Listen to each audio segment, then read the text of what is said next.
All right, Chelsea losing at home to Brentford, Palace losing at home to Spurs. So Spurs emerged on the right side, Chelsea on the wrong side. On Monday nights, they meet in North London. Yeah, what a way to prepare for such a game. For either side, Spurs had to endure the last 10 minutes, a little uncomfortable after Jordan Ayew scored. Chelsea, on the other hand, were subjected to another defeat at the hands of Brentford. Brentford's third straight win at Stamford Bridge in 3 seasons. Yeah, it's not the ideal preparation Chelsea would have wanted, especially as their performances have actually improved. It seems that the young boys are starting to understand the philosophy of Pochettino and appreciating it since he moved away from playing 3 or 5 at the back, going into a more orthodox formation. He's getting the best out of his players. And it wasn't a bad performance. There were chances, you can see they're creating chances. But the focal man, the number 9, seems to be the problem. Nicholas Jackson can't seem to find the net. Sterling fluffing the lines. Okay. And Cole Palmer doing his best, but they're still not getting enough goals. Just hold on there. With Nicholas Jackson, what is it? Is it a quality problem or a confidence problem? On the pitch side yesterday, I was listening, and it seems you can't tell if he's a number 9. No, honestly, he gets the ball and he has to take a second, 2 before he thinks, what am I doing with the ball? But with a normal number 9, you get the ball, you know where the post is. Raul Jimenez, he gets the ball, he knows what he's doing. Jordan Ayew, he gets the ball, he knows what he's doing. Those are just instincts that you have as a striker, and I think because of his background, he has played on the wing a lot of the time for Villarreal. So I'm surprised that Chelsea are trying to convert him into an out-and-out number 9. He's not cut out for being the main number 9. Maybe if he's playing with another player, it might be different. I see. Interesting stuff there. Sydney, let's zone in a bit on the encounter. Ange Postecoglou has had a great start. Spurs are yet to be defeated, if I'm correct. How do they handle this Chelsea test? Because they went to Arsenal, they drew 2-2. We've seen them beat Manchester United at home. I don't think they've taken on Manchester City yet. It's coming up.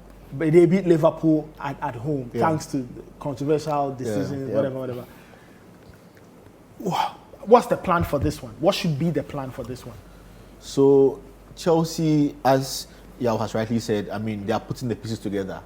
Not too long ago, a couple of weeks back, it was all doom and gloom. Now we are seeing some rays of sunlight beaming on Stamford Bridge. Okay. We are seeing some rays of hope. The likes of Cole Palmer, who I've been quite impressed with him. He's a fantastic player. I think he's going to be a very top player. When you see somebody who can play football, you don't need to be told.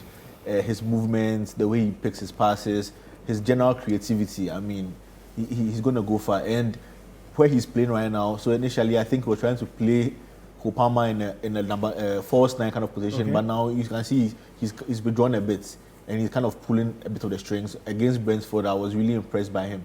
So Chelsea are doing something right, but they're coming against a Spurs side who have been doing right all season, and they seem to have been injected a bit shot of adrenaline. I don't know, never ending adrenaline. I've been waiting for the bubble to burst. I've not been waiting because I was thinking, Spurs are doing well. Let's see the next game. Then they come. Then they are doing well. Let's see the next game. Yeah. I actually thought. It looks like it's not a fluke. It's looking like it. I actually thought against Crystal Palace, that bubble must burst because going to Selhurst Park, another very intimate, very packed ground, and they are a bit tricky when you are playing. When Palace are on their game, it's a very, very tricky ground to go and play at. And the match being played on a Friday night last week, I thought we might see a surprise there, but Spurs came out with flying colours in that one as well. So I'm starting to think that there might not be a fluke. This might be something substantial being built by Ange over there, and it's looking very nice. I won't lie. We can only look with envy from the red side of Manchester at what's happening over there, and the approach shouldn't differ too much from what we have seen so far. The wing play is excellent. Building up from the back is very good. And the defense numbers also very good. And one thing I'll credit Ange for is getting that midfield balance really right. Because Bissouma and Sarr, that wasn't a partnership you would have thought Spurs would play this season. From last season, you would have thought Bentancur, Højbjerg, although Bentancur has been injured for a long time, you'd have thought Højbjerg, who was, I think, the most senior midfielder then, and he just came, you're not for me, he puts him down. He has put these two guys who had never played before. Bissouma, we know he was good at Brighton, but he was flashing to deceive earlier. So to throw your weight behind them, and Sarr was, I would say, an unknown quantity coming from Metz. Nobody knew what he had to offer. He has really trusted these guys, and I think they are repaying his trust. So, yeah, I think Spurs are putting something together really nicely, and I don't know, I'm sneaking towards a Spurs win in this game, although I think Chelsea will put up a resistance. The Brentford match, I don't think the scoreline correctly depicts the entire 90 minutes. It depicts 45 minutes. It also showed us a goalkeeper who might be in the wrong profession. Maybe he should be a sprinter. So, but apart from that, I think Chelsea are on the right path. But this game might come a bit too soon against a flying Spurs squad. I see. Yeah, if you ask Postecoglou, are you going after Chelsea from the beginning? Well, he doesn't let down with his pressing. That's non-negotiable. Okay. And I think the players have even made it very obvious that if you don't press, you don't play. And his policy, I think, will serve him well against a Chelsea side that might be jittery at some point. The inexperience will probably cost Chelsea in this game. So it's up to Spurs to make them feel very uncomfortable. Okay.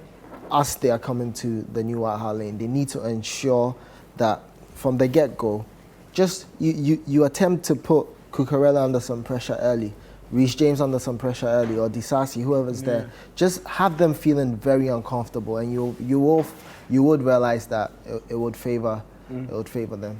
All right, guys, we'll get into some numbers and all, but let's talk a bit about Chelsea. So they lost over the weekend. They won in midweek. If you're Mauricio Pochettino, Sydney, how do you view? Are you under any compulsion to win this game at Spurs, or again, it's another opportunity to see how this team is growing, taking on an opponent who's relatively better this season? Yeah, I would think it's the latter, another chance to see how the team is growing. But let's bear in mind, Chelsea have not been a team with an overdose of patience. I mean, the fans don't have patience. The owners in the past hasn't had patience. So, although it's still a work in progress, it's still a long-term project, you still have to get results. And now coming up against a rival, a London derby basically, although it's not the Arsenal, Spurs or Chelsea, Fulham, but it's still a London derby, and you want to give your fans some sense of pride. And nothing pushes a project further than getting some marquee wins during the season. And I think this game against a Spurs team flying will be a very marquee win. In this coming against his former team, let's not forget the good work he did when he was still there, and come winning against them.